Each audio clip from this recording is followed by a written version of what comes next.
Yang kedua, saudara, sambungan ruhani. Nah, ini jasmaninya sudah, fisiknya sudah, walaupun kecil tapi nyambung ke negeri Madinah. Gitu. Secara ruhani, saudara, ibarat orang mesti ada ruhnya. Jasadnya aja nggak, kalau nggak ada ruh nggak bergerak. Musolah ini dia akan hidup kalau ada ruhnya. Siapa ruhnya, saudara? Ruhnya ini saudara-saudara saya, teman-teman saya. Ini ruh. Kalau sembayangan di rumah mulu, mati musola. Kata yang nyumbang, gue nyumbang nyasat, mampus, pahalanya engkak. Apa gitu? Iya, pahalanya engkak. Kan waktu kita nyumbang, kita niatin buat baba kita. Saya nyumbang buat baba Haji Ridi, gitu, anak-anak apa dah. Kalau Sadi saya nyumbang buat Haji Madun. Kata Haji Madun, deh, lalu nyumbang buat gue sih enggak, pahalanya pisan. Orang pada sembahyang di musola gitu. Jadi musolanya isi, ada ruh, jadinya hidup. Jadi kalau kita sholat di musola, saudara, itu secara ruhani musola ini nyambung bukan ke Madinahnya, nyambungnya ke Rasulullah. Kenapa? Sebab sholatnya kita sholatnya Rasulullah, kiblatnya kita kiblatnya Rasulullah. Zikir, wirid, doa yang kita baca itu zikir, wirid, doanya Rasulullah. Apalagi kalau sebelum maghrib, saudara di sini atau setelah maghrib rutin baca ratib sama yasin. Biarin orang mengata apa, kayak baca baik. Ntar berkahnya bakal keberasa ke anak turunan kita, bukan ke kita doang. Apalagi habis subuh baca wirdul latif. Yang udah orang pada begawe, yang kalau masih kelayaban mah biarin dia pergi duluan. Kalau yang udah orang kemana-mana mah kan yang asal pergi jauhan dikit masuk angin. Ya, saya nggak perlu sebutin karena orangnya di kanan kiri saya. Dia mau udah masuk ke awak, kok udah nepo begitu. Ya udah, itu mah kemana bawa gobangan sama minyak angin. Dah, yang begitu mah udah diam-diam habis subuh terus sambungkel baca wirdul latif. Nanti orang-orang kampung pada denger. Jangan pengen kata gini, ono Masjid Nurul Huda sepi baik. Jangan mikirin orang. Kalau dikebet ke situ bentar jadi banyak penting diomongin. Pokoknya memang di sini baik, begitu. Paham gak tuh kira-kira? Lah saya juga kalau rasa yang kemarin saya ngapain ngomong begini, rumah saya depan masjid. Gitu. Pokoknya di sini habis subuh baca wirdul latif. Ntar berkahnya anak-anak kita nih semua.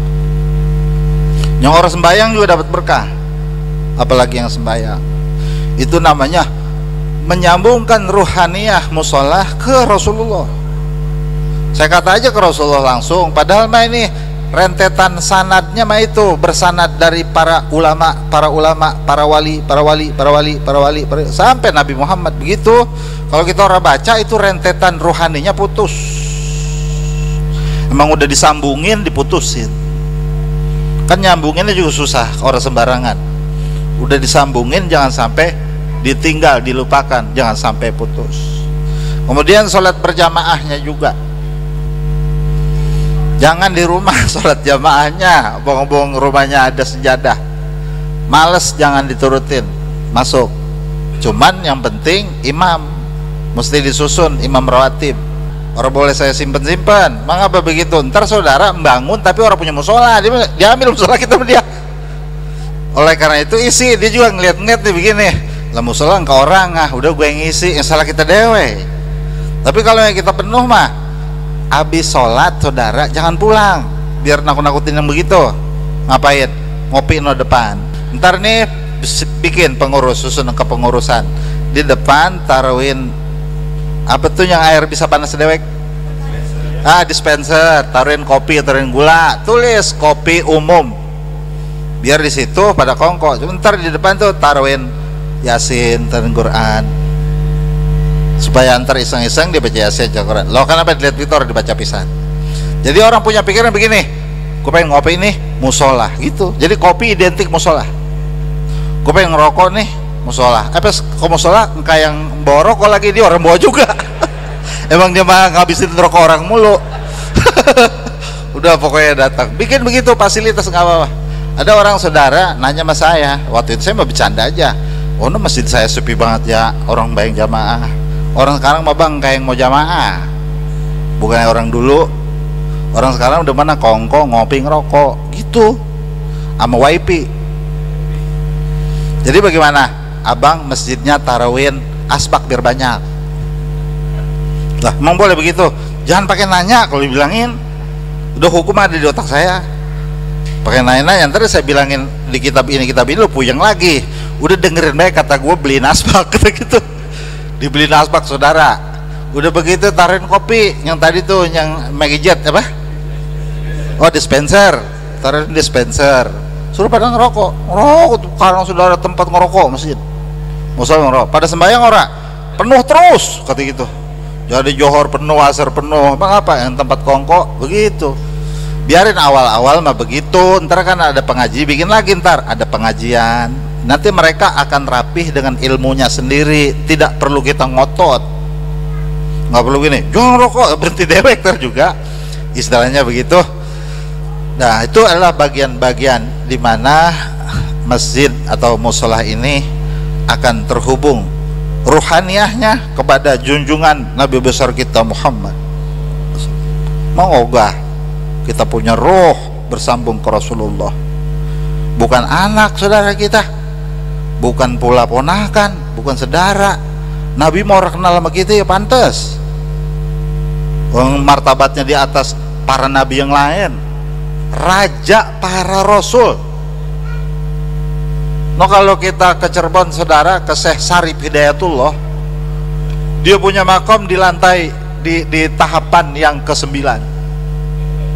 Orang bisa masuk sono, kita nemuin ke makamnya jarang bisa masuk. Kita harus ngelewatin beberapa tahapan. Masuk bayar sejuta. Sekarang mau boleh bayar. Oh begitu, iya. Artinya saking sulitnya. Emang apa? Orang besar ini nggak kenal kita pantas.